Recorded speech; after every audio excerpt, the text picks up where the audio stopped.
Assalamualaikum warahmatullahi wabarakatuh. Inshallah ကျွန်တော်ဒီနေ့မှာအီမန်ကစားလေးရေးသားထားပြီးတော့ Mufti Noor Muhammad ဘာသာပြန်ဆိုထားတဲ့အစ္စလာမ်နဲ့သူတော်ကောင်းချင်းစဉ်ဆိုတဲ့စာအုပ်ဖတ်ပြမှာဖြစ်ပါတယ်။ဖတ်ပြရတဲ့ရည်ရွယ်ချက်ကတော့စာဖတ်ရန်အခက်အခဲရှိတဲ့သူတွေစာမဖတ်ဖြစ်တဲ့သူတွေနားထောင်ပြီးအစ္စလာမ်အသိပညာတွေရရှိအောင်ရဲ့ကျွန်တော်ကိုယ်တိုင်လေးလေ့လာခြင်းတဲ့အတွက်ဖတ်ပြခြင်းဖြစ်ပါတယ်။အလ္လာဟ်ရှင်မြတ်ကျွန်တော်တို့ရဲ့အသိပညာအပေါ်မှာဘရကတ်မင်္ဂလာချီးမြှင့်ပေးသနာတော်မူပါစေ။လက်တွေ့လိုက်နာခြင်းသုံးနိုင်တဲ့အရေးချင်းလည်းပေးသနာတော်မူပါစေ။အာမင်။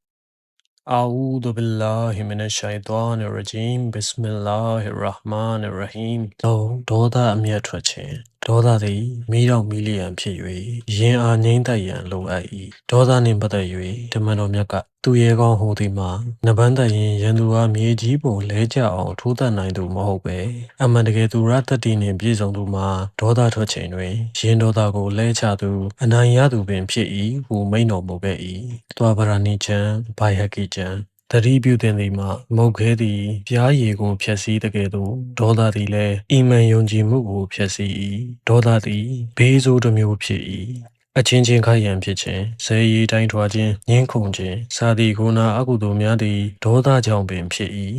စိတ်တွင်း၌အကောက်ထားခြင်းမနာလိုဝင်တိုခြင်းမကောင်းထင်ခြင်းသူတစ်ပါး၏အတွင်းရေးကိုထုတ်ဖော်ခြင်းသူတစ်ပါးအားတိတ်ခါချခြင်းစာသည့်အကျင့်ဆိုးများပြုမှုခြင်းသည်လည်းဒေါသကြောင့်ပင်ဖြစ်၏ဒေါသကြောင့်ပင်မွတ်စလင်တို့သည်အခြားမွတ်စလင်တို့ပျော်ရွှင်နေသည်ကိုမရှုစိတ်မမြင်လိုကြဖြစ်၏ဒေါသကြောင့်ပင်မွတ်စလင်တို့ဒုက္ခနှင့်ရင်ဆိုင်ရခြင်းပူပင်သောကဖြစ်ခြင်းကိုမြင်ကာနှင့်ထောင်းအားရဖြစ်ကြ၏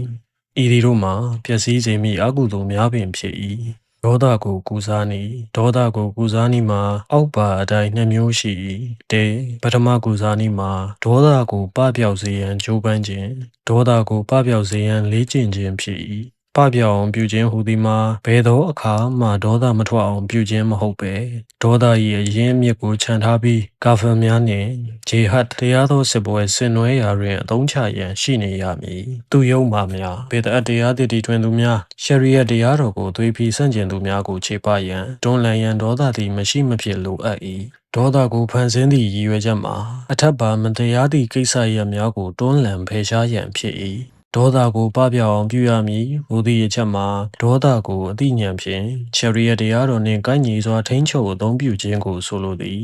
ဥပမာဒေါလိုက်ခွေးများကိုသခင်ဖြစ်သူက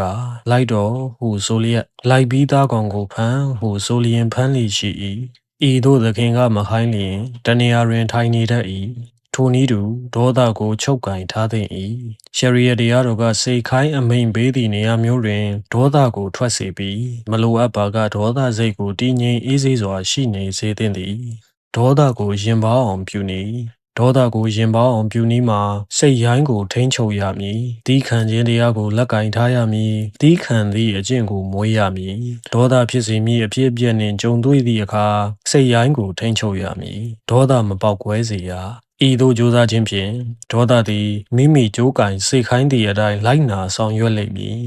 နှင့်ဒုတိယဦးစားနည်းမှာဒေါသဖြစ်ချိန်တွင်စိတ်ကိုချုပ်တီး၍ဆောင်ရွက်ရန်ရှိသည့်အမှုကိစ္စများကိုဆောင်ရွက်ရမည်ဒေါသ၏အလိုသို့မလိုက်ရဒေါသနှင့်ဆက်လင်း၍ပညာပိုင်းဆိုင်ရာကုထုံးနှင့်ကျင့်သုံးခြင်းဆိုင်ရာကုထုံးဟူ၍နှမျိုးရှိ၏ပညာပိုင်းဆိုင်ရာကုထုံးပညာပိုင်းဆိုင်ရာကုထုံးမှာဒေါသဖြစ်ချိန်တွင်ဒေါသမည်သည့်အကြောင်းကြောင့်ဖြစ်ရသည်ကိုဆင်ခြင်သုံးသပ်သင့်၏ဒေါသထွက်ရသည့်အကြောင်းရင်းမှာလက်ရှိဖြစ်ပေါ်လျက်ရှိသည့်ကိစ္စကိုမိမိမကျေနပ်ဘဲဒေါသဖြစ်ကာမိမိဖြစ်ချင်သည့်အတိုင်းမဖြစ်ရကောင်းလားဟုအလောင်းရှင်မြတ်၏အမိန့်တော်ကိုဝင်ရှုပ်ခြင်းဖြစ်၏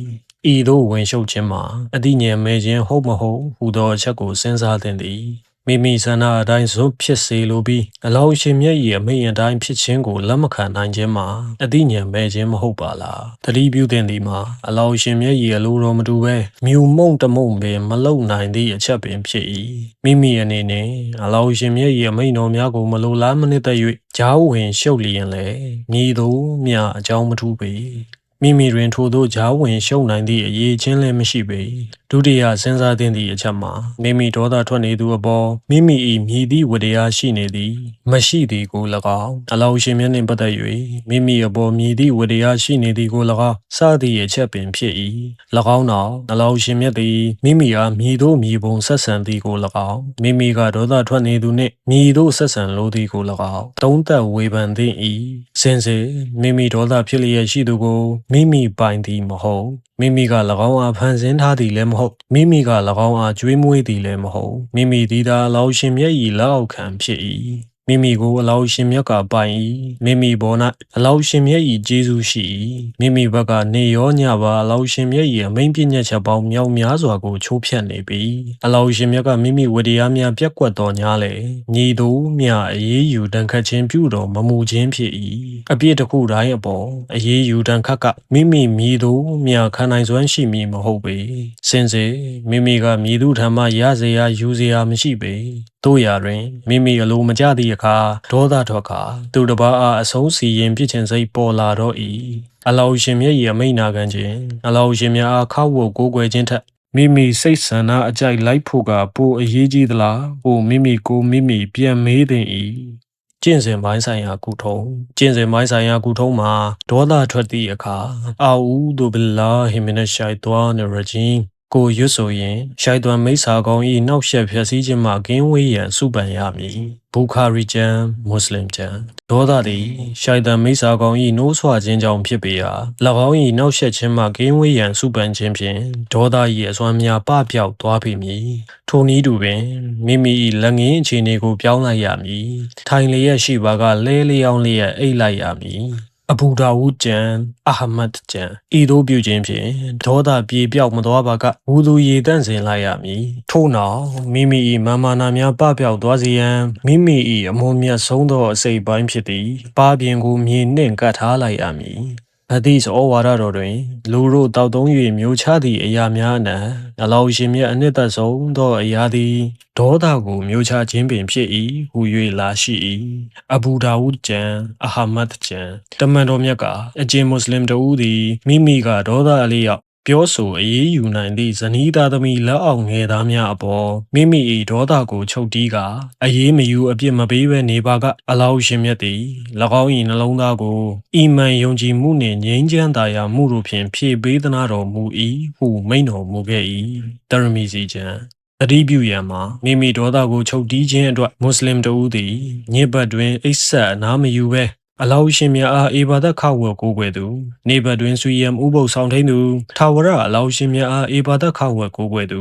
လောကီစည်းစိမ်များကိုဥပက္ခပြုသူတို့၏အစဉ်အတန်းကိုရ၏အစ်ဘ်နုအဘစ်ဒူနီယာကျမ်း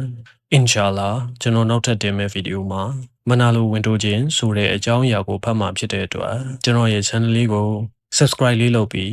notification ခေါင်းလောင်းလေးလည်းဖွင့်ထားပေးခဲ့ကြပါအောင်ခင်ဗျာအစ္စလာမုအလိုင်ကွမ်ဝရဟ်မတုလာဟီဝဘရကာတု